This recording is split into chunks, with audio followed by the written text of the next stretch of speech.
है, लेकिन देर आए दुरुस्त आए। 500 वर्ष पहले जो पाप हुआ था, कुछ को जबरदस्ती धर्मांतरण कर दिया गया, कुछ लोगों को मारा गया, तीर्थों को नष्ट किया गया, पवित्र किया गया। लेकिन अब प्रधानमंत्री मोदी जी के नेतृत्व में डबल इंजन की भारतीय जनता पार्टी की सरकार है।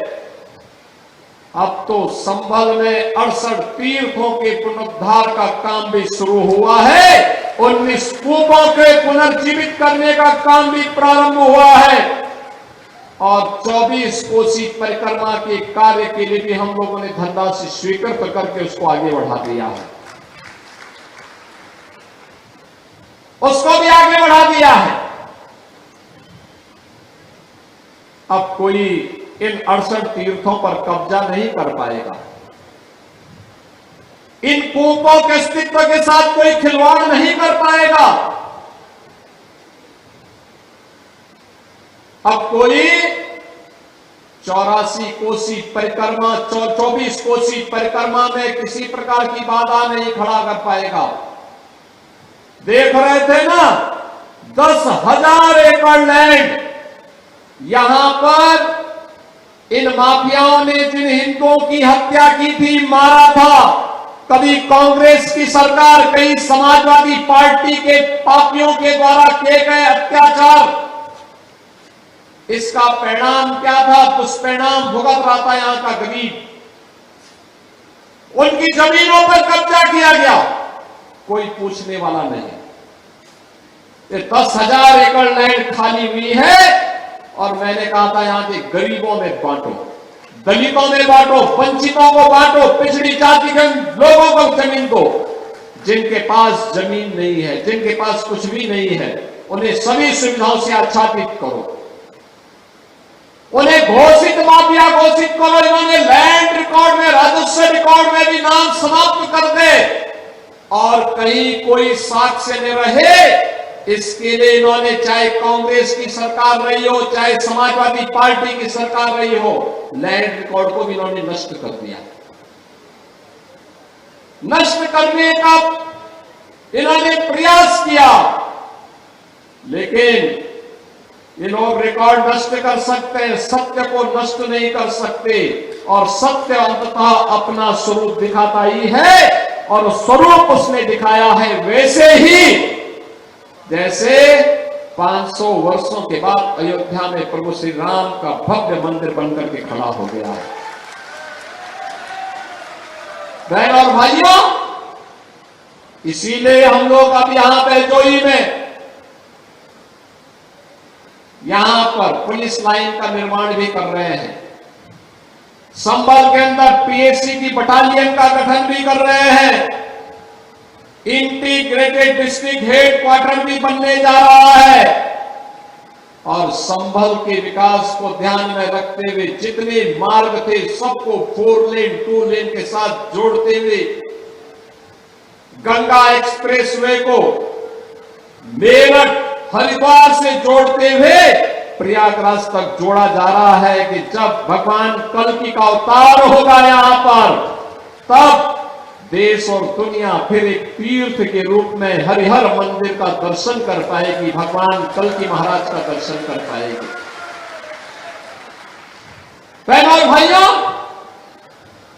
अपनी विरासत का संरक्षण करना हर नागरिक का दायित्व बनता है, लेकिन जिन लोगों ने इस विरासत को अपमानित किया, जो लोग कांवड़ यात्रा को प्रतिबंधित करते थे, जो लोग श्री कृष्ण जन्माष्टमी के शोभा यात्राओं के आयोजनों को रोकते थे, रामनवमी की शोभा यात्रा को रोकते थे, दुर्गा पूजा में पंडाल नहीं लगने देते थे,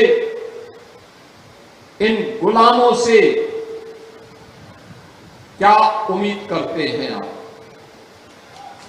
ये गुलामी की मानसिकता में जीने वाले लोग हैं, इनको विरासत से कोई लेना देना नहीं। इनको सत्ता चाहिए, हर कीमत पे सत्ता, देश की कीमत पर सत्ता इनको चाहिए। गरीब की कीमत पर सत्ता चाहिए, एक दलित और वंचित की कीमत पर सत्ता चाहिए। लानत है ऐसे लोगों पर जो गरीबों का अपमान करते हैं, आस्था का अपमान करते हैं, और उसका साक्षात रूप हमने स्वरूप यहां देखा था। लेकिन अब मैं कह सकता हूं, संबल फिर से खड़ा हुआ है, सत्य व्रत के नाम पर फिर से अपने नाम को पुनः उन स्मृतियों के साथ जोड़ते हुए आज वह आगे तन करके खड़ा हुआ है, मजबूती के साथ आगे बढ़ा है। अब संभल रुकने वाला नहीं है, विकास की इस प्रक्रिया का हिस्सा बनने वाला है, और उसी प्रक्रिया के साथ जोड़ने के लिए आज मुझे यहां पे 570 करोड़ रुपए की परियोजनाओं को फिर से सौगात देने के लिए आना पड़ा है। बहनों और भाइयों, यह अनवरत प्रक्रिया है।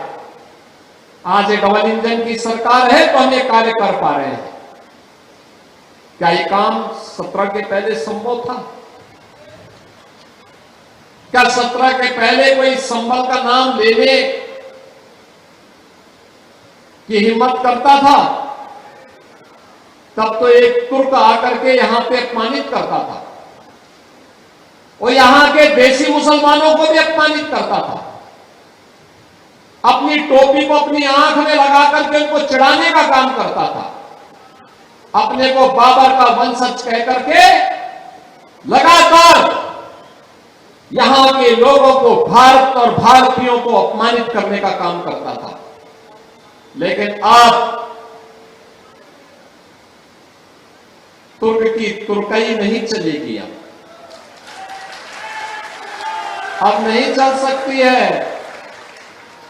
अब तो संबल में वही होगा जो हरिहर मंदिर का आदेश होगा। अब कोई गरीब पे अत्याचार नहीं कर सकता है, किसी दलित की संपत्ति पर कब्जा नहीं कर सकता है, किसी वंचित के वो अधिकारों से वंचित नहीं कर सकता है। और यही तो डबल इंजन सरकार ने किया है। याद करिए डबल इंजन सरकार के कार्य। आप आए होंगे, आप देखो ना कितने भव्य भव्य भवन बन रहे हैं। ये सब आपकी सुरक्षा के लिए बन रहे हैं, आपकी सुरक्षा, आने वाली पीढ़ी की सुरक्षा के लिए।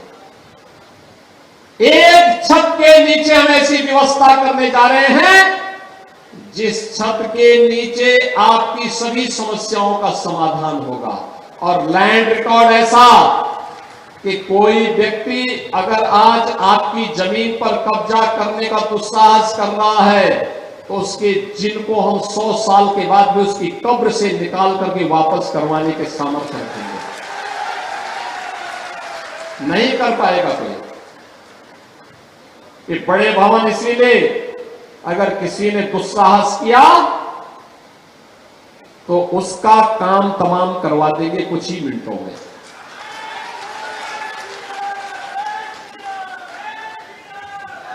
बहनों और भाइयों, आपने 10 वर्ष में कार्य कैसे होना चाहिए, ये डबल इंजन सरकार की ताकत को देखा है।